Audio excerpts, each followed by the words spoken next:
Hello, all you fine men of culture out there. That was kind of cheesy. Welcome back to yet another Mushoku Mondays. We are on Volume 6, Chapter 3 of the series, our trek through the entire series. Yes, we're kind of getting into some area where pretty much most of the stuff is covered in the anime adaptation, so not too much new stuff, but I am finding some little snippets here and there that I'm actually really fascinated by, but yes, we are getting through it. Chapter 4 was really long, so for dang sure, I'm not going to be able to cover all of Shirone Kingdom in one video, but some nice new insights into, really, I think the biggest nugget in here is a lot in Rudeus' head. He is really, really deep in his head with his doubts, but yes, let's get into it as we jump into Chapter 3. Before we get started, I do want to mention, as usual, really appreciate the support everybody's been giving this whole trek through Mushoku Tensei Jobless Reincarnation. I love the feedback. I love the chat during the premieres.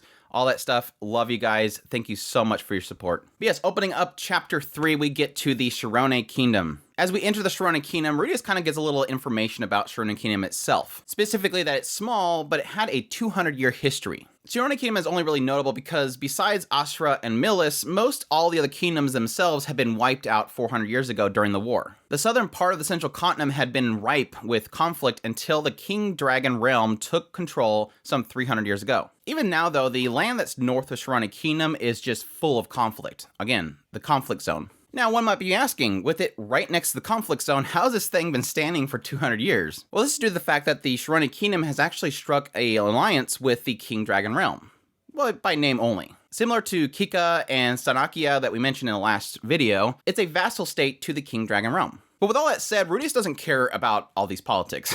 He only cares that Roxy is in this country. He wondered if his young, and then he kind of catches himself, I mean, she wasn't actually young, was she? Anyways, he wondered if his adorable, clumsy master was still a court magician here. Obviously, in her letter, she was mentioning the fact that the prince that was there was giving her a lot of trouble, but she can handle that. In the end, Rudeus really badly wanted to see Roxy. He wanted to tell her that he was alright. He wanted to tell her about visiting Magurdia. He wanted her to show him the king tier magic that she said that she'd learned. His heart beat with anticipation as they head down the road towards the capital. He was massively excited. As he went down the road, he noticed that it was lined with disjointed rice and grazing livestock. There was inactive plots in the lands and pastures full of plants like clover. Obviously, Rudeus wasn't like super well versed in agriculture and practices, but people of this world obviously seemed like they were putting a lot of thought into what crops they were growing. He goes on to mention that while this was a vassal state of the King Dragon Realm, Shirone Kingdom didn't seem to have the vibe of a colony. Maybe because it was so far away from the other ones, or because it was possibly being used as some sort of buffer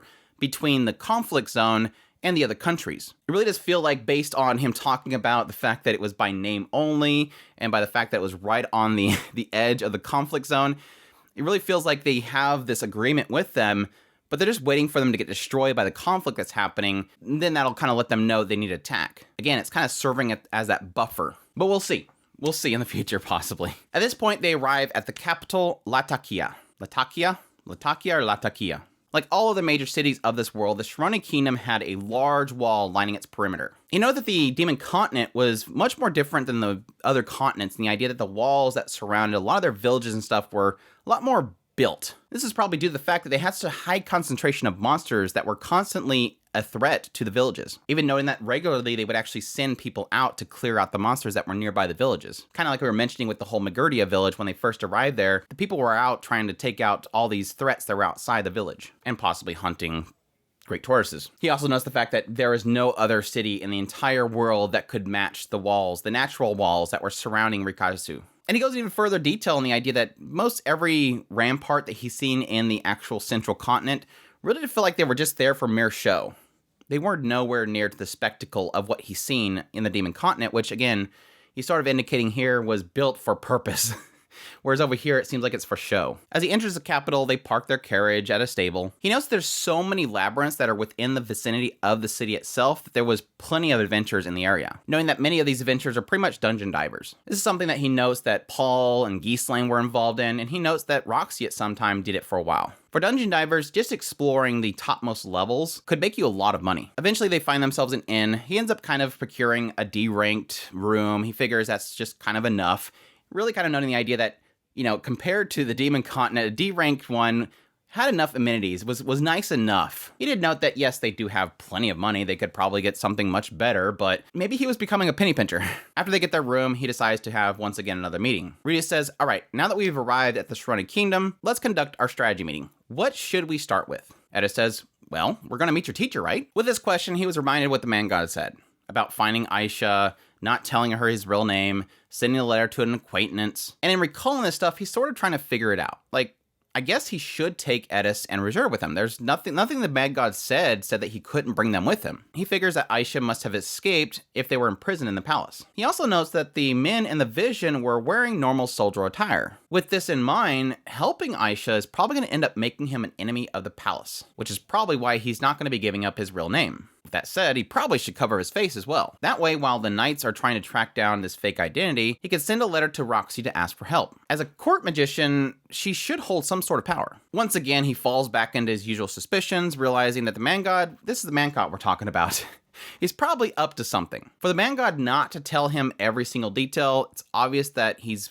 waiting for something interesting to happen. If that's the case, there's probably no avoiding it. But the man god did say, I hope you'll trust me next time. So hopefully that means nothing serious at least will happen. Not that he trusts him, though there's no point in putting up a bunch of needless resistance. It could only make it worse. As per usual, Rudeus really had no choice but to just listen and play into his hand. But the problem is how is he going to explain this plan to Eris and Ruijerd? The letter was no issue. I mean, he's going to be sending a letter to Roxy. They all accept that. The problem is that ever since his run-in with Paul, Eris and Ruijerd was always making sure that one of the two of them was always at his side. He figures they're probably concerned because after that whole incident, he was massively depressed. He honestly feels bad for how much it probably worried the two of them. But he's realizing now that if one of them does come with me, they're going to be facing off against soldiers. The both of them were terrible at acting. And no matter how he looked at it, a conflict was going to happen. It was probably going to end up biting him in the butt. With all that said, Rudeus recommends that they conceal their names. He points out that he got word that his family was being held captive in this country. Eris immediately speaks up and says, oh yeah, that's right.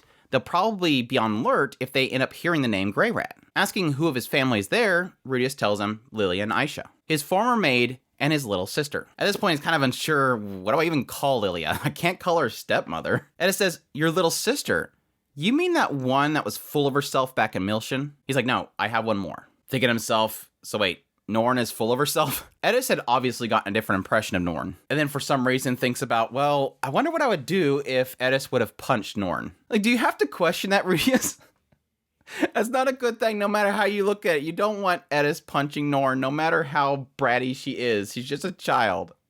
As with everything, it turns into a waifu war in his head because of his old personality. At this point, Eris accepts the plan, noting that Rudeus obviously would have thoroughly thought through it. Even though technically it was just Rudeus playing into whatever the man god wanted him to do, they came to an agreement that they would end up using names that were very common in the area. Thinking of famous names, Rudeus calls out Shina and Ryder, which are two names that he heard a lot in the area. Shina is a name that comes from Shina, Knight of the Death God. This is a female knight who appeared frequently in Epic of the North God. She was one of the 3 North God knights. Many thought she was unkillable, returning from brutal battles. Many named their children Shina in hopes that the name might keep them from being killed by freak accidents. Ryder, on the other hand, was the name of a water god. He was a genius at countering attacks, could freeze the ocean and walk atop it. He was the hero who vanquished the Sea King Dragon. The name of that legendary man passed down from generations to generations. Each new head of the water god style would inherit it. Men were called Rydar, and women were called Rada. And in the end, it became a common name in these parts. Rudeus at this point was really kind of happy at the idea that they were so thorough in thinking up their names. But Rudeus needed one too.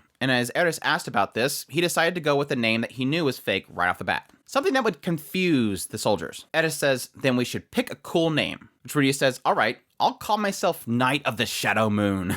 Eris's cheeks flushed and her eyes sparkled. It's funny that she seemed excited by it. It was a name of a character from Kamen Rider that wore what looked like a tacky lunch lady uniform. Someone Eris would probably clobber the moment that she seen him. Eris liked it so much she wanted to use the name too, but obviously that wouldn't work. Rudeus says, all right, Eris can be Sword of the Shadow Moon, Ruijerd can be Lance of the Shadow Moon. Then we can all match. Eris at this point accepted it with excitement. Rudeus figured that Ruijerd would be embarrassed, but he didn't look bothered. Though Rudeus did remember that Paul at some point said that Aqua Hartia was a cool name. So maybe the concept of nerds didn't really exist in this world. I wonder if the original Japanese there was Chinubio, not nerds.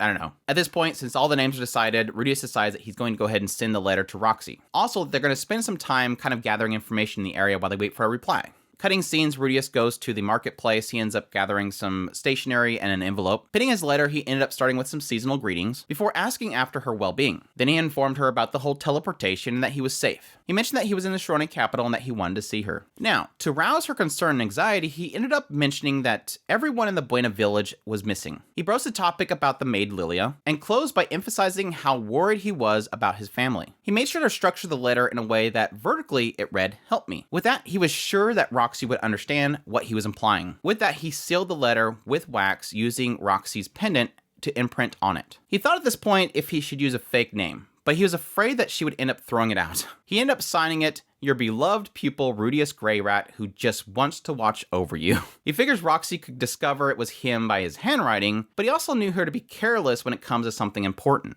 He has no faith in Roxy. At this point, he notifies Eris and Ruijerd that he's going to be going off to send the letter, and to his surprise, neither one of them wanted to follow him. Eris waved him off with a radiant smile. It seemed that Eris was planning on going around and asking about his sister, which he thought was good, mentioning that after he sent his letter, he'll go around and ask for information as well. Rudeus heads out by himself, goes to the Adventure Guild, posts the letter there, before he sets off to find some information. But after minutes, he realizes that he's being tailed. He thinks, is it Ruijerd? No, that doesn't make any sense. If he was tailing him, he would actually come and walk with him. Also, if Ruijerd was tailing him, he would never have noticed him. Could it be Eris? No, she's terrible at shadowing people. He would notice her in seconds, and technically she preferred to stick right behind him. Maybe it's somebody with a grudge. Maybe somebody in this area had a grudge against him. He couldn't think of a soul. He just arrived there. Could it be somebody that he ran into in the Demon Continent and caused problems for? Maybe a survivor of the Zamport smuggling group? No, the most likely is that it's someone that has no connection to Rudeus at all. Turning the corner, he ends up spotting a small figure that ducks in the shadows. It's gotta be a child. Maybe a neighborhood child that was playing that he was a bad guy and he had to be tailed. Or maybe it was an orphan that was trying to swipe his wallet. He wanted to hide and jump out and scare him, but it could be a halfling, so he couldn't let his guard down. He decided instead to give him the slip. Slipping into an alleyway, he suddenly got the feeling that something was wrong. Pushing that feeling aside, he ends up creating a wall of earth, sealing the alleyway behind him. He can hear some footsteps of the stalker running towards the wall before some weak slapping against it. Feeling he'd give them a slip,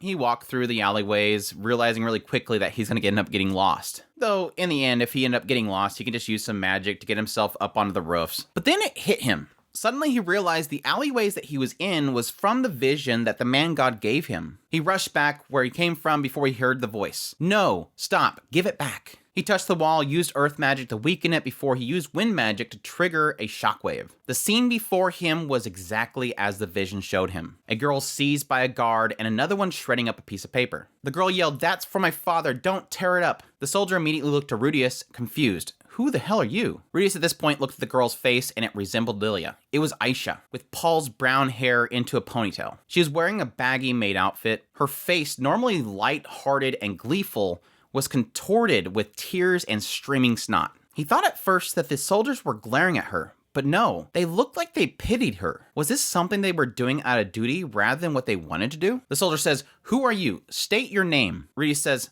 "I am this girl's," and then he stops himself. He almost said brother.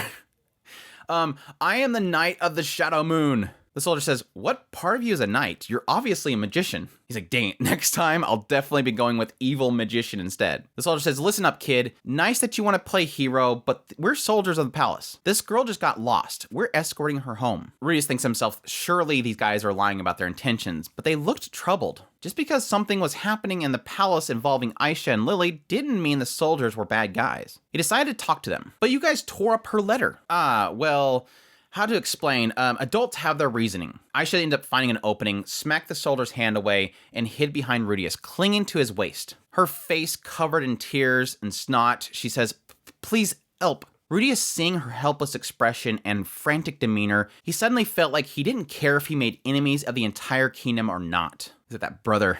The brother instincts kicking in? A brother must protect instincts kick in. Aisha says, "Those guys took my letter and tore it up." He had no idea what she said. But he had to put the end of this child-playing hero charade. Rudeus sent a stone cannon shot at the soldier. They ended up drawing their sword and deflected it. Rudeus was impressed by their reaction speed. Must be the water god style. And honestly, Rudeus was impressed more so on the idea that this was the first person that actually deflected his stone cannon. I thought that Gallus did too, unless he didn't use stone cannon on him. But that's fine, Rudeus figured, as long as I have distance. The soldier says, a magician who can cast spells without incantation? Then could this be the one? Call for backup. Seeing that one of the soldiers is going to get backup, Rudeus ends up creating a pit beneath the feet of them. He then sends a barrage of stone cannons at the soldiers before telling Aisha to flee. Through her sobbing, she nods in agreement. However, Rudeus could hear a whistling. It was coming from the soldier that was trapped. Moments later, whistles were surrounding him, all with different tones, apparently just so they can be able to kind of pin in the location. A soldier says, we've created a blockade. Seize this struggle. Hand over the girl, we won't hurt you. At this point, Rudeus calls to Aisha and says, hold on tight, no matter what, don't let go. Aisha wrapped her arms around his waist despite her confusion. At this point, Rudeus created an earth lance with a flattened top, enough that would catapult them up into the air. Rudeus in his head says, see you later, losers. However, he broke both legs when he landed. He wasn't going to do that again. I don't remember if that mentioned in the anime. I know that they launched, it was all cool, and you could see him flying through the air, and Aisha was holding on to him, but I don't remember the part about landing and literally both of his legs just breaking. It's funny because in chapter 4, it mentioned the idea that Aisha was like so traumatized, and he wasn't sure if it was because of her interaction with the soldiers or the fact that his legs literally snapped when they hit the ground. That's chapter 3. Like I said, it's pretty much spot on with the anime adaptation. I think a lot of what you're getting additionally is a lot of emphasis on the walls themselves, the location of Shirone Kingdom itself, which again, similar to last video, I really like this stuff. I like to see that there is a breathing nation here. And I don't remember getting any indication that Shirone Kingdom was a part of the King Dragon realm, which again is kind of important. The fact that it was also borderlined with the conflict zone gives a lot of indication about that conflict itself, which again, I think that as we go along and we do possibly have nations in conflict, I'll now know that Shirone Kingdom is a part of that. Well, and if it's and if it's not saved, I'll know that the Dragon King realm was like, meh, they're just there as a buffer. We don't really actually care about Shirone Kingdom. But additionally, we're already getting a little emphasis here on the idea that Rudeus is conflicted with the man god. He's always conflicted with the man god. But additionally, this will play into chapter 4 as he really starts to wonder, am I doing the right thing? So each step he's taken so far, we'll take note of it, because as we get into chapter 4, we'll notice, oh, did he follow the man god's orders? Did he follow what he was supposed to do? Which again always plays into how vague the man god gives him orders, because he wants something to mess up. He obviously wants things to mess up. He wants Rudeus to squirm. But no, I think chapter 4, again, this is where the nuggets is, and it's honestly one of the longest chapters we really have had in the entire series so far. I think this one's like some 25 pages versus typically it's like 10. So it's a long chapter, but a lot of good stuff in here. So let's jump into it. Opening up chapter 4 again. They just landed. He's kind of gathering himself. Aisha is still crying like crazy. Unfortunately, after the whole incident, she ended up wetting herself. He really understood how she felt, but at the same time, not enough that he would pee himself. You know that, yes, technically these soldiers were much more kind than your typical soldiers, but it still must have been terrifying. Again, noting the fact that he hopes it was that and not the sound of his legs cracking. He quickly healed them up, but it definitely hurt. At this point, he avoids mentioning the fact that she had an accident as he's cleaning her underwear. At this point, Eris and Ruijerd hadn't returned to the inn yet. He ended up washing her down and gave her one of his shirts. Once again, he acknowledged that his previous self would probably be turned on by the situation, having a undressed girl and only a shirt sitting next to him on the bed. Now you're asking, well, why don't you give her underwear? But he didn't have any. And he was instructed that to never touch Eris's pantsu, and no matter how urgent, he couldn't break what was one of Dead End's cardinal rules. The thought itself was terrifying. Even Ruijerd wouldn't save him. He probably could escape using the demon eye, but Eris would be mad for days. And if she managed to punch him when he was defenseless, it would deform his face and he wouldn't be able to taste food for 3 days. Granted, he'd probably heal himself before the end of those 3 days. But no, returning to the subject at hand. He was surprised that he wasn't infected by the situation. Yes, he was troubled by Aisha's endless sobbing, but he wasn't aroused at all. He thought to himself, have I become some sort of holy man while I wasn't paying attention? Or perhaps grown terrified of Eris's wrath so much that his little boy was not able to engage in combat. He seriously at this point thought something was wrong with his little unit. As he thought about all this, he was finishing up washing up Aisha's pantsu and her uniform. Noting the uniform was made of high quality fabric and the pantsus weren't really sexy at all. Handing them over to Aisha, who'd finally stopped crying, she changed into them happily. Again, he knows that yes, technically Zenith's chest never really interested him. Honestly, in his previous life, both age and gender didn't matter. But in this current body, apparently family was off limits. He thought to himself, man, life is mysterious. And again, we've talked about this a couple times, but I do always like this idea that Rudeus doesn't get it. Like, he doesn't understand being normal. Let's just say that. Being normal seems weird to Rudeus. Like, the idea of not being attracted by your little sister and not being attracted by your mother is just so foreign to him. This is stuff that, if you think about it, in his previous life, ever since he became a shut-in when he was in school, all the way into his 40s, that was his life. Every day was looking at just all this stuff. He was constantly in a perverted state. And so now, for that to just kind of be foreign to him, he can't stop thinking about it. That's the funny thing. He can't stop thinking about it. As much as we've read this scenario probably like 4 or 5 times now in the light novel, I'm fine with it because he still doesn't get it. He can't figure it out. Because again, this is something that truly puzzles him. Why does this not excite me? I don't get it. I'm literally before a scenario that I've watched inappropriate videos about or read manga about constantly, and now it's suddenly not working. And it's funny because I wonder if eventually it will be solidified, because you can obviously speculate that it might be an aspect of, yes, it's a physical thing. Like physically, despite what he wants to think is interesting, his body doesn't react? Or is he eventually going to realize, no, it's because I do see it as different. I don't quite get it, but yes, technically this is different. I'm acknowledging that this is different. And at some point, his brain tells him, look, because it's your sister, you don't want to do that. Or maybe it doesn't. Maybe it just always leaves it obscure. Anyways, back to the story. Aisha says, my name is Aisha Greyrat. Thank you so very much. She bowed in her uniform. Her ponytail swayed in motion. Eris thought to himself, ponytails were amazing. Eris occasionally pulled hers back, but it made her look like a girl in a sports club. Aisha looked more like an incredibly adorable doll, though her eyes were obviously bloodshot, so maybe a cursed doll. Aisha says, Sir Knight, if you hadn't saved me, they would have dragged me away. At this point, Rudeus is regretting that he ever called himself a knight of the Shadow Moon. He knows that in about 10 years from now, he's probably going to be made fun of because of it. It's going to bite him in the butt at some point. Aisha says, since you saved me, I have one selfish request to make. Please, give me pen and paper to write a letter. And also, please tell me where the Adventure Guild is. I appreciate the help. She bowed again. Rudeus took note of her politeness, noting that Paul did mention that Lilia was giving her rigorous education. Rudeus says, that's all you need? Do you have money? Aisha says, I have no money. Rudeus says, weren't you taught that you need money to send letters and to buy a pen and paper? Rudeus felt that it was critical to teach kids the importance of money at a young age. He doubted that Lilia would have skipped something that important. Aisha says, my mother taught me that if a girl like me looks up at someone with a pleading look in my eyes and says, I want to send a letter to my father, then I won't have to spend any money.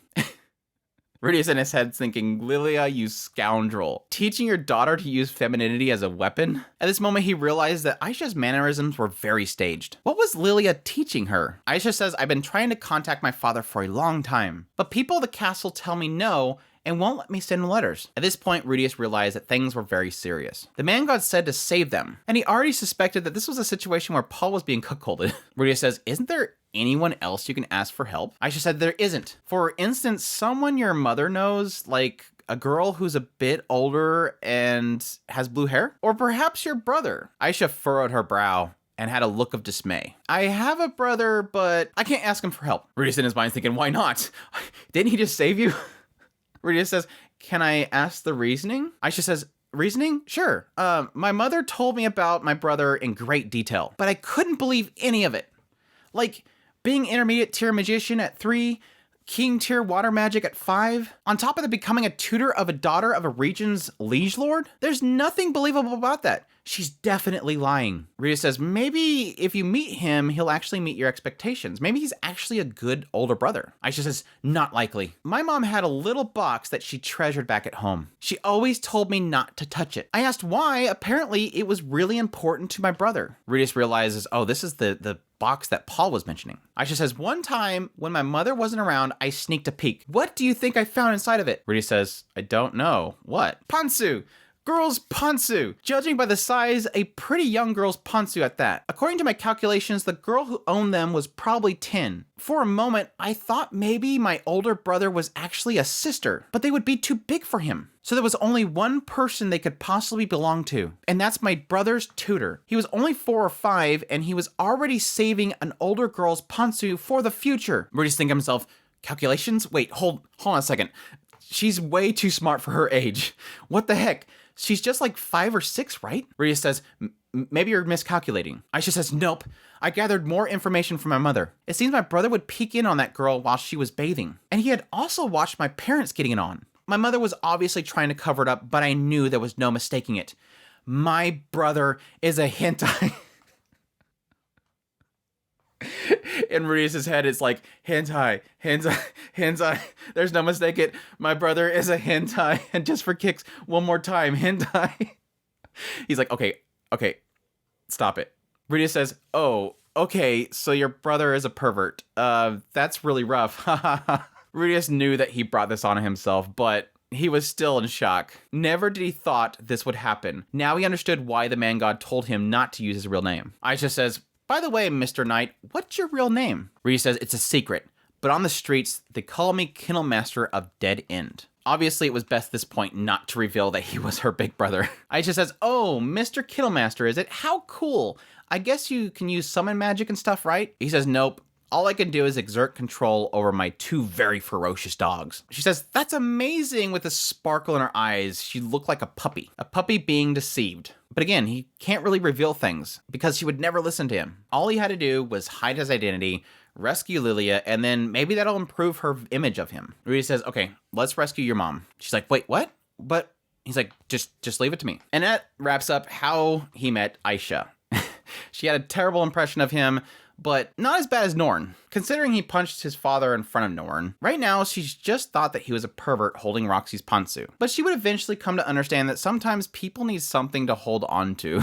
Why would she equate me to keeping pantsu as to being a pervert anyhow? She wasn't old enough to link underwear to desires. She wasn't old enough to understand arousal. If someone was teaching her weird things, it wouldn't go unpunished. Aisha ended up asking how he even knew her name, but he kind of scrambled for an excuse and then noticed that it was embroidered on her clothing and pointed that out. It's kind of honestly interesting. They're really, I think the anime kind of noted a little bit in the idea that this girl is really smart. Like, she is a little bit too, I wouldn't say like super smart, but more just really clever. And yes, the obvious answer there is that Lilia kind of pounded that into her head. We sort of get a hint later on in the first season that yes, technically Aisha has been sort of trained in a way that eventually she would serve Rudeus, because she had such a strong desire to make it up to Rudeus. Rudeus technically saved Lilia's life. Rudeus technically more so saved Aisha's life. If he didn't step in when he did, Lilia would have left, and she would probably have lost Aisha on the way to somewhere, back to her homeland. So technically, Aisha, now where it gets kind of a little bit weird, is in the idea that it makes you believe that Lilia was really putting some very questionable information in Aisha's head. Ways that she can, I don't know, I guess perverting her mind in a way, intentional or not. But yeah, Aisha knowing all this stuff and what is inappropriate and what not is a big question mark. Now, yes, it also sort of plants a little bit of a side seed in there in the idea of, man, she's a little too smart for her own good. But I don't think that she's a reincarnate like Rudeus or anything like that. I'm not going to those conclusions because she's still very childish in a lot of ways. She's not mentally mature like she should be, but she is, again, gathering a little bit more information than a typical 4 or 5-year-old would be picking up on. And again, I think that's more in the idea that Lilia has been teaching her everything it's going to take to serve Rudeus, which, yes, based on how Lilia knows about Rudeus, she probably would subtly plant some information in that she probably shouldn't. Moving on, Aisha ends up kind of explaining everything that happened over the last 2 years, struggling over details, but Rudeus kind of gets a gist of what's going on. During the displacement, they were transported into the kingdom's royal palace. Obviously, their appearance was suspicious, so they were immediately arrested. Lilia tried to explain the situation, but the powers that be kept them confined in the palace. Obviously, Aisha didn't really understand why, but she did know that for some reason they weren't allowed to send a letter. According to Aisha, apparently nothing bad happened to Lilia, at least nothing that left any visible marks. Obviously, Rudeus is immediately thinking about the worst and thinking, gosh, I hope that nothing was done in the dark of night without Aisha knowing. You kind of assume that, yes, technically Lilia is getting up there in age, so hopefully that meant that nobody would really want to violate her. But still, it was odd that they were detained over 2 years ago. He thought, could it be that Lilia just completely failed to correct the misunderstanding? Or was there other factors at play? Anyways, Aisha trying to send a letter to Paul, she eventually got lost, and she decided that she would follow an adventurer to the Adventure Guild, which that's when she found Rudeus. But during this entire explanation, Aisha never mentioned Roxy. Was she not helping? Or was she working in the shadows? Whatever the case, all he knew is that he had to wait for Roxy's reply. Again, the man god told him to send a letter, so he should just wait for all the pieces to fall into place. At this point, Aisha kind of asked some questions about coming from the Demon Continent,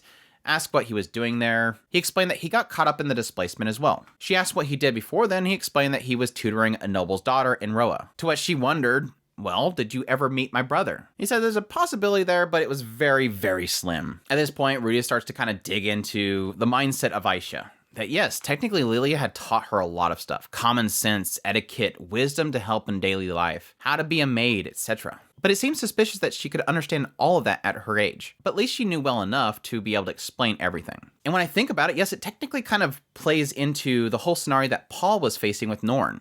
He had concern about Norn. She was normal. And yes, that was in that whole conflict that he had with Rudeus and Norn. And he always thought that because Aisha was absorbing things so well too, because Rudeus was excelling so much, that something was wrong with Norn. So this whole situation does sort of play into that same question mark that Paul himself had. But yeah, back to Rudeus, he really thought that her powers of speech were advanced too. Perhaps she was pretending to act like an adult, but she was still clever. If she soaked up so many things so well as a child, he wondered how she would be when she got older. Could Rudeus himself maintain his dignity as an older brother? Again, this is really cool because I always love these moments when you have Rudeus realize, I'm not special. He did that with Sylphie. The moment that Sylphie kept advancing, he wasn't advancing, he felt like he wasn't. He felt inferior. And it's sort of the same thing that's happening now. Everybody around him, Eris, Sylphie, everybody's getting better and he's not. Aisha ended up asking if the family that he was working for was in contact with the employer of her brother, to which he denied any knowledge of him. It seemed that she wanted to find out his impression of her brother. Rudeus then ended up slipping out that the only thing he ever heard is that in that area there was a young miss of a liege lord's manor that was very violent and hard to manage. But he didn't want to end up talking himself into revealing who he was. Over time, Aisha asked about various things about the Demon Continent. He ended up answering in detail, and he thought this whole thing was great. He was really afraid that he wouldn't know what to talk about with a child this young. But Aisha was smart, and they never ran out of topics. He found himself genuinely enjoying his first real conversation with his little sister. A much better experience than with Norn, but technically, again, she doesn't know it's him. I think we've already know based on the anime that it felt like it was implying that she knew, or at least at some point she figured it out. After a while, Aisha ended up falling asleep, and that's when Eris and Ruijerd returned. Apparently, at some point, they ended up in the slums. A lot of stuff happened, including a scuffle. Rudeus at this point got them caught up on the situation. He impressed upon them that it was important to keep his name a secret. Eris obviously wanted to know why, and he kind of explained to her, look, somebody clearly was giving her misguided information on him. Was it? Was it? He wanted to improve his image to Aisha before revealing his identity. Eris said, well, I think you're cool just the way you are. Rudeus says, Eris, and tried to give her a grin that read, thanks for saying sweet things about me, to which she just stepped back. Ugh, why do you always have that creepy grin on your face whenever I compliment you? Rudeus is thinking, someone please give me a new face. Apparently my trademark look is creepy. I love this in the anime. I'm so glad they adapted that. That was like, it was so good. At this point, Eris was like set. She's like, all right, let's go attack the castle. She was already ready to throw down. And equally, Ruijerd says, it's been a long time since I've stormed a castle, and he grabbed his spear ready to go. And Rudeus is like, wait, whoa, stop.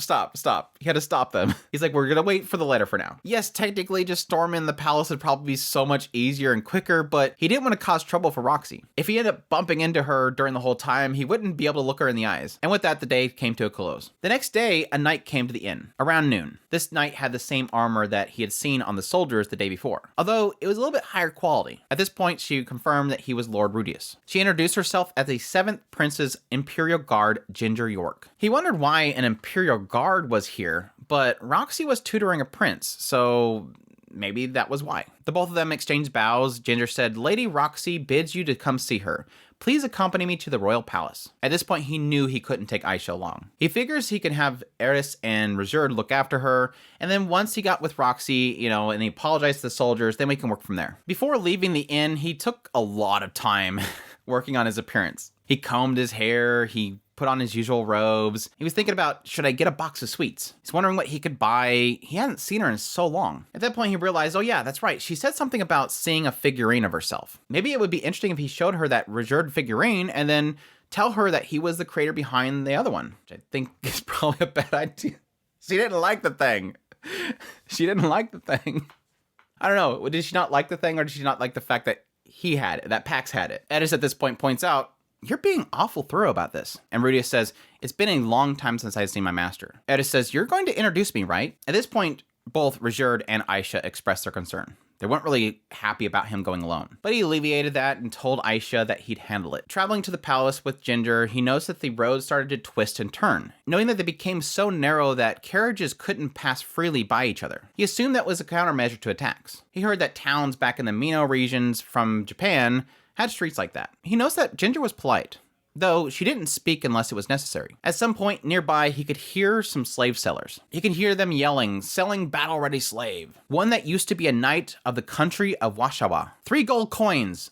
She's a bit feisty, but she's skilled. He noticed a tall platform that occupied an area facing the main road. There was 3 humans and 1 beast folk with rabbit ears. 2 men and 2 women. All of them, their upper bodies exposed, oiled to make their bodies more attractive. He was sure the beast folk was probably taken from the Great Forest, but he had no means of helping them. He did squint at the Washawa's woman's bosom and felt his lower half react. It was nice to see his little friend serving active duty after what happened with Aisha. You're terrible, dude. He couldn't really make out what they were saying, but he figured they were, describing the attributes of each one of the people that were on the stage.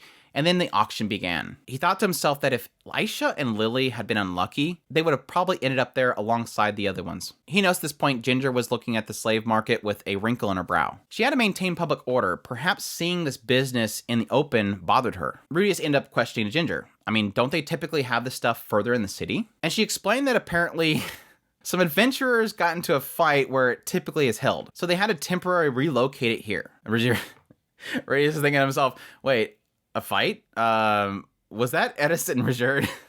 I mean, they mentioned something yesterday, so maybe the two things were connected. But he decided that he wasn't going to bring up any more details. He would probably only cause problems. At this point, Ginger grabs him from under his arms and lifts him up. Please watch it from here. This gave him a better vantage point of what was happening. Rudy says, oh, thank you. And Ginger says, Lady Roxy would also hop around trying to look at whatever was happening in a crowd. Though, she always looked conflicted when I lifted her up. Rudeus can picture this. Roxy hopping around, complaining, I can't really see anything. And then he pictured Ginger, with good intentions, unable to stand by and watch, lifting her up, and then finally Roxy looking disheartened and saying, please let me down. I can totally see it. This sad, cute little Roxy going, let me down. Rudeus at this point started questioning about Roxy. Says, what is she doing in the palace? Ginger stated that she was usually always teaching the prince, but on her free time, she would join the soldiers in training. Rudeus confirms, yeah, technically in her letter, she said that she was training with the soldiers to deflect magic. You essentially have these soldiers, they were doing combat training, engaging in themselves, and then she would throw magic at them while they were doing that, and they would have to deflect it. It was to train them for sudden attacks that would mean escaping death. Ginger confirmed they were all intermediate tier water god style, and thanks to her, they could now deflect sudden magic thrown at them. To which Rudeus realizes, so that's why. Actually, I realized it before even he mentions it, but yes, that's why the soldiers, when Rudeus went to attack them, With a stone cannon, they immediately deflected it so fast. They've been doing that for a while. They've been training with Roxy. At this point, they continued to talk about Roxy. How she warmed the soldier's heart whenever she went pale after spurning a rug in the middle of their magic lessons. About how her face went pale again when a meal included bell peppers. And how she would swallow it whole. I miss Roxy. Need more Roxy in this series. Ginger at this point mentioned that she heard a lot about Lord Rudeus through Roxy. She always told them at a young age he was a genius that could cast without incantations, and she was always bragging about him. But she mentioned that she always honestly felt like she wasn't qualified to teach somebody of his caliber, which Rudeus chuckled. You know, that's an exaggeration. At this point, they finally reached the palace. He said it wasn't as big as Kishirishu Castle or the White Palace in Milshan. He said it was kind of the same size as the one that Eris' family was at. He said this country was about the size of a single region in the Ch4 Kingdom, which he gives them props for pulling that off. Entering inside, they end up going to a side route before Ginger apologized. She said that only the nobles would go in the front entrance. As they passed through a guard room, Rudeus noticed that a lot of the men were standing in attention. So Rudeus questioned, "Hey, are you somebody important?" To which he replied, "Amongst the knights, I'm rank 12. Rudeus was like, "I don't really know if that's impressive. I mean, I guess if you technically included the hundreds of knights of this place, I guess it's not low." Eventually, they arrived at a door, and Ginger stopped there. Rudeus thought, this must be Roxy's room, though it seemed like it was kind of a deserted area of the palace. At this point, Ginger asked for his staff and his other belongings, and then called through the door, saying, "It's Ginger,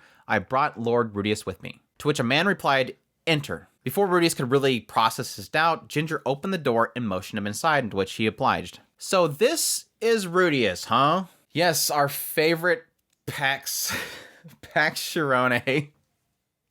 Our favorite Pax Shirone. I hate this guy. I hate this guy so much. Seated before Rudeus was a boy looking self-important. Barrel-shaped and short in height, arms and legs short as well. Rudeus described it as if you combined a dwarf with a halfling. His head was adult size. He looked like an otaku, giving Rudeus a sense that they were brethren. I don't know if that was mentioned in the anime or not.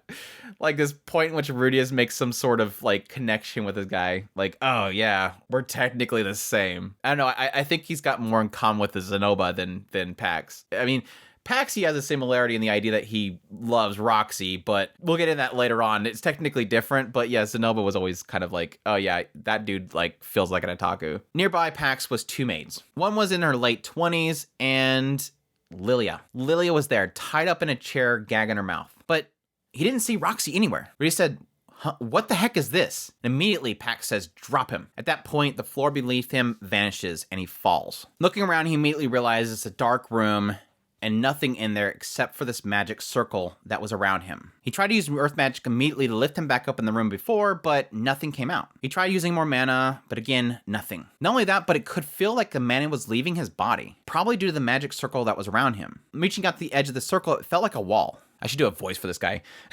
Pax says, "It's feudal. Feudal, I say. That's a king tier magic barrier that I created to trap Roxy. Someone like you has no chance of breaking free." The barrel-shaped boy came down the stairs, waddling all the way down. He introduced himself as Pax Shirone. Rudeus remembered immediately. Oh yeah, that's the 7th prince Roxy had mentioned. But why trap Roxy? I mean, she said he was similar to Rudeus, a gentleman who seeks to do some gentlemanly act of violence. I've already forgotten the voice. I like that look on your face, Rudeus Greyrat. Rudeus put on a poker face, took a deep breath. Calm down, he told himself. "So, I've fallen into your trap. I understand. I'll apologize formally for attacking those soldiers yesterday. Please call Roxy here. I used to be a pupil. She can confirm my identity. Then I can call my lawyer and we can have a proper trial." Pax says, "Roxy's not here." Rudeus at this point was shocked by those words. Roxy wasn't here. Didn't the great Euler claim that God existed? God did exist. I would do the same and prove that God exists myself. Rudeus said, "No, God is here." "What? God?" Pax was dumbfounded. Rudeus in his head was preparing for a holy war. If there was no God here, it would come. But Rudeus calmed himself, said, "So judging by what you just said, Roxy isn't in this country anymore?" "Correct. You're going to be the bait that lures her back here." "If you mean she's going to swallow me up, then that's kind of a lifelong dream of mine." Rudeus thought to himself, he would be gobbled up by her. Rudeus thought to himself that this man was trying to get his hands on her. He had to be the reason she left. "I was surprised when I read your letter. I never thought Roxy's lover would try coming to this country." What Roxy's lover? Seriously? I never wrote anything like that in my letter, though. You mean you're not? Don't be ridiculous. That's unthinkable. I'm an unworthy apprentice. There's no way such a relationship would ever develop between us. Deep inside, Rudeus was really happy that he made this assumption. So much that he wanted to wiggle in glee, but he had to maintain his composure. Even if you're not her lover, she'll come for her pupil. Will she really? She will. Lilia may have been too weak to use as bait, but for you, the pupil that she praises for and she wouldn't stop singing praises about, she'll definitely come. Then, when she does, it'll be the end for her as a woman. She'll live the rest of her life as my plaything. I'll make her give birth to 5 of my heirs. Can I ask you one thing? What? Oh yes, I'll be sure to do it in front of you the first time. Then I'll do it the second time after I cut your head off and I see that look of despair in her face. Rudeus is thinking this dude is got some wild delusions. He says, prior to coming here, I couldn't find any information about Lilia. So how is Roxy gonna know I've been taken captive? Pax froze. Well, she's incredibly capable. I'm sure she'll catch wind of it somewhere. Yes, technically Roxy was very capable, but the odds seem very unlikely. But don't you think it'd be better if you just let that information out into the world? Not that Rudeus wanted Roxy to get taken, but he figured that Paul at some point would get word. Humph! I'm not gonna fall for that. You're under the patronage of the Ashra high-ranking nobles. I'd be making enemies of the Boreas family if they ever heard that you or Lilia was here. Yes, Rudeus figured, yeah, Soros might come for him, but what did that have to do with Lilia? Lilia tried sending letters numerous times, as if I had allowed her to call for help. We're just thinking, wait, you never let her ask for help? I mean, how do you plan on reeling in Roxy? This guy was a moron. I'll get that information to her. I've been searching for her for the past 2 years. But one day, though, she stands out no matter where she goes. At this point, Rudeus was getting depressed. He's like, was her impression of me that bad? This guy's an idiot.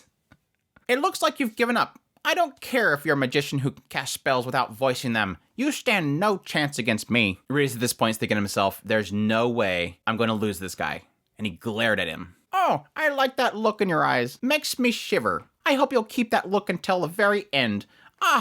I'm looking forward to it so much. Roxy, don't keep me waiting. With that said, Pax waddles back up the stairs before exiting through the hole in the ceiling. Who said you can remove Lilia's gag? Ginger upstairs says, I'm sorry, but it seemed like she had something to say. That's not your decision to make. Lilia says, please, your highness, I don't care what you do to me, but please spare Lord Rudeus. Shut up. I don't need anything from an old hag like you. At this point, Rudeus can hear a dry slap and a cry. Did he just slap Lilia? Have you still not found Aisha? What does a kidnapper look like? According to the reports, he called himself Knight of the Shadow Moon. He's a huge, brawny man who laughs loudly and jumps from roof to roof like a pervert. If it's someone who stands out that much, why haven't you caught him yet? Damn it, you're all useless. Rudeus at this point was confused. Why didn't they report the facts properly? A brawny man? But then he realized they may have given inaccurate information to help Aisha escape. They didn't seem like bad people.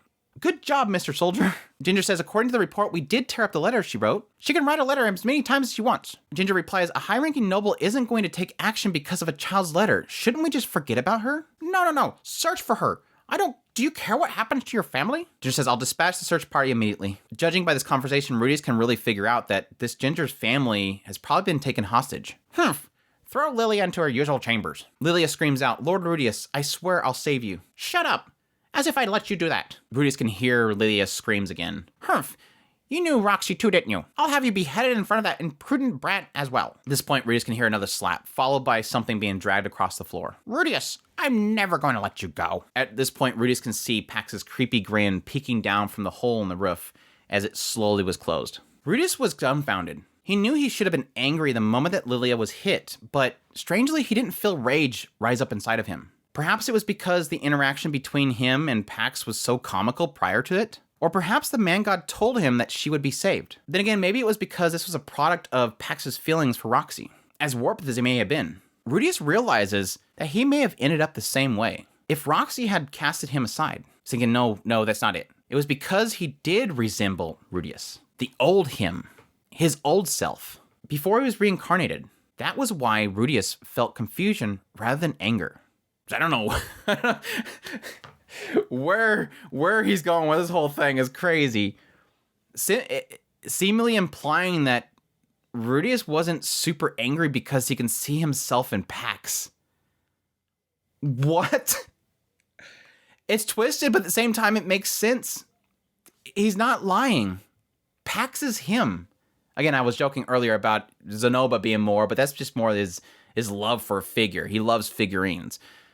Pax is the pervy self of Rudeus. You essentially have a mirror of himself. This chubby, sex-obsessed self, like this putrid of a man that was before him.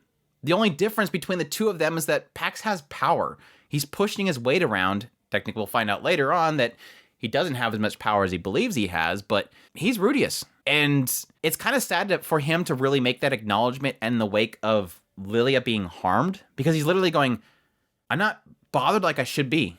I'm hearing Lilia screaming out that she will save me and pleading for his life, and she's being beat up there, and he's going, I'm not angry. Why am I not angry? Maybe because I think I'm this guy. Like, he's screwed up like I am. And it is kind of the what if cool ideas, the idea of like, would he have ended up like this if Roxy like just ditched him? But instead, Roxy saved him in a sense. Roxy didn't turn him down.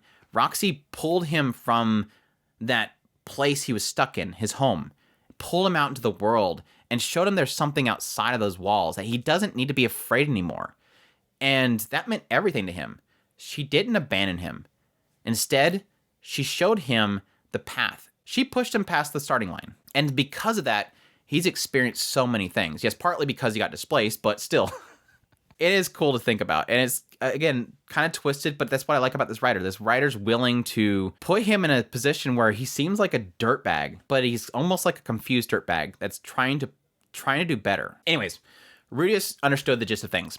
Pax captured Lilia, detained her, claimed her a spy, figured she was associated to Roxy somehow, devised a plan using Lilia as bait. At that point, he would contact Roxy and lure her back in. However, Pax kept it a secret, fearing the Greyrat family. But if Asura found out, nothing would have happened. I mean, Lilia is just a mere maid. However, because of the secrecy and being unable to locate Roxy, this meant that Lilia has been detained for this long.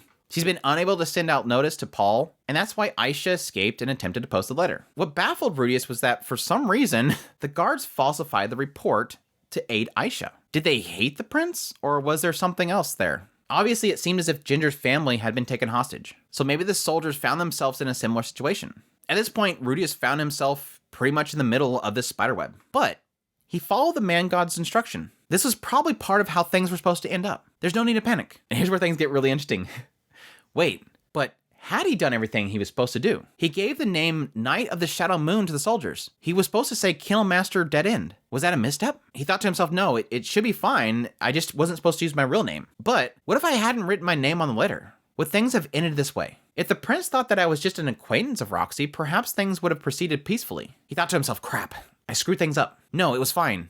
It was still fine, right? This is within expectations, right? Rudeus was worried for the moment. He just needed to try to secure an escape. Again, this stuff is kind of intriguing. It's like this concept that, yes, technically you followed the rules, but you didn't follow them to a T. Like I mentioned earlier, it's always this aspect of man god gives these details of what he needs Rudeus to do. Here's your goal. Here's Aisha. Go to her. Don't use your real name. Use Killmaster. And the moment that Rudeus does it, because it's technically a breathing world that he's moving around in, it's not just, okay, here's an outline, do this, this, this, and this. Because he doesn't know the details between those lines, it can sway one way or the other. And because of that, when things get at its darkest moments, Rudeus is really kind of wondering to himself, was this supposed to happen?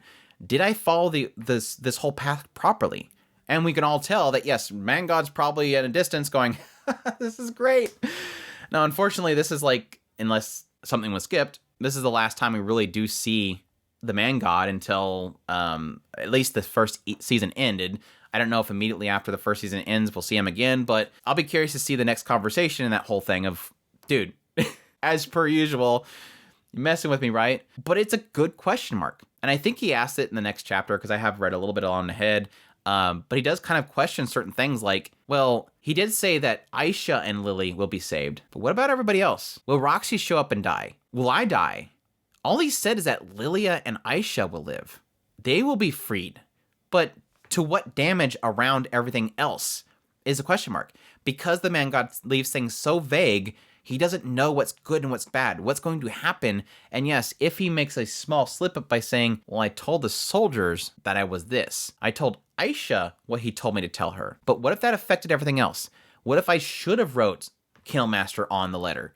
But would have Roxy have gotten it? It's those big puzzling question marks. I love how much it's in his head of how he might have screwed something up. What if I did something wrong? What next? It goes beyond just the idea of wondering if the man god's deceiving him, but more going into the realm of, is it going according to his plan? Was this what he expected? It's like the whole carriage thing. The carriage broke down. It's going to take a whole week to fix it. Was that in his mind? Was that supposed to happen? It's the whole fate versus free will. It's always in conflict with each other, and I always love seeing that kind of stuff. Anyways, I hope you all enjoyed my Pax voice. That's it. That's chapter 4. That's the end of chapter 4, by the way.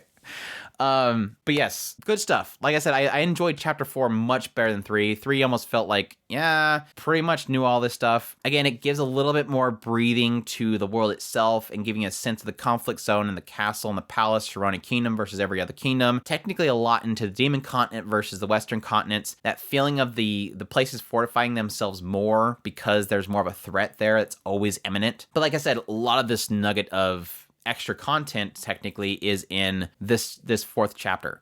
It really does feel like this whole interaction with Pax was a lot more thought out. And again, that inner conflict that Rudeus is having was a lot more evident. But yes, Aisha too. Finally meeting best Emoto maid Aisha was fantastic. And again, I think a lot more emphasis in the novel into this girl's way too smart, and it's kind of scary. And again, like I said earlier when I was talking about it, that is a lot in how much did Lilia tell her, or is Aisha special some way? Again, we're always giving credit to Zenith and Paul's children.